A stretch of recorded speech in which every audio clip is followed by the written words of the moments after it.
কিভাবে সৃষ্টি হলেন দেবী দুর্গা? শরৎকালে কেন তার আরাধনা?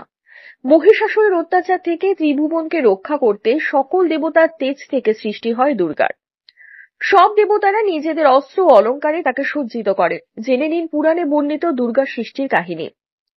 পৌরাণিক মতে বিশ্বের সকল শক্তির মিলিত রূপ হলেন দেবী দুর্গা। শাস্ত্রজ্ঞ পণ্ডিতদের মত অনুযায়ী মহাদেবী দুর্গা শক্তির বিকাশ আনুমানিক ৪র্থ থেকে ৫ম খ্রিস্টাব্দে রচিত মার্কণ্ডেয় পুরাণ এবং সিসি চণ্ডীতে।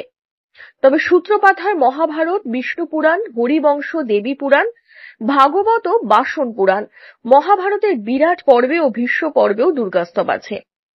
ভীষ্ম পর্বে ৩৩ অধ্যায়ে অর্জুন দেবী দুর্গা স্তব পাঠ করেন। বিষ্ণু পুরাণের ৫ম অংশে দেবকীর গর্ভে দুর্গার জন্মানোর বৃত্তান্ত আছে। সিসি চণ্ডীতে বলা হয়েছে তিনি জগৎপালিকা, আদ্যা শক্তি এবং সনাতনী। পুরাকালে মহিষাসুরের অত্যাচারে স্বর্গ থেকে বিতাড়িত হয়ে দেবতারা শ্রী বিষ্ণু ও মহাদেবের কাছে সাহায্যের জন্য উপস্থিত হন। প্রবল পরাক্রমশালী মহিষাসুরকে বধ করার জন্য সকল দেবতার তেজ থেকে এক অপূর্ব নারী সৃষ্টি হয়। সকল দেবতারা তাকে নিজেদের অস্ত্র অলঙ্কার দিয়ে সজ্জিত করেন। এই নারী মহিষাসুরকে যুদ্ধে আহ্বান করেন।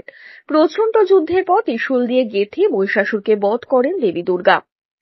এছাড়া মধু, কৈটব, শুম্ভ, নিশুম্ভকেও পরাজিত করেন তিনি। সিসি চণ্ডীতে বর্ণিত আছে প্রাচীনকালে রাজা সুরত ও সমাধি বৈশ্য সর্বহারা হয়ে নিজেদের সবকিছু ত্যাগ করে বনে গমন করেন। বনের মধ্যে তারা এক মুনির নিকট যান। মেধামুনি নামে ওই ঋষি সব শোনার পর তাদের বলেন বিশ্ব সংস্কারকে বাঁচিয়ে রাখার জন্য জগতের পালনকর্তা বিষ্ণুর যে মহামায়া শক্তি তারই প্রভাবে এরকম হয়।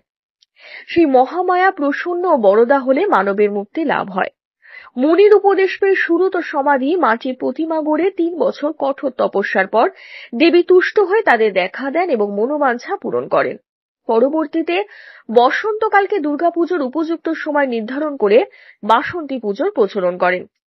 রামায়ণ অনুসারে শারদীয়া দুর্গাপুজো বা অকালবোধনের সূচনা করেছিলেন শ্রীরামচন্দ্র।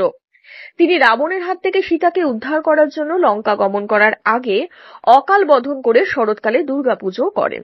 রামচন্দ্রের আরাধনায় সন্তুষ্ট হয়ে তার বর দেন দেবী। দেবী ১০ হাতে ত্রিশূল, খড়গ, সুদর্শন চক্র, ধনুর্বাণ, শক্তিখেটক, পূর্চতাপ, নাগতালা, অঙ্কুশ ও পরশু এ ধরনের অস্ত্র দেখা যায় বলে তিনি দশপ্রহরণধারিণী। ধন্যবাদ।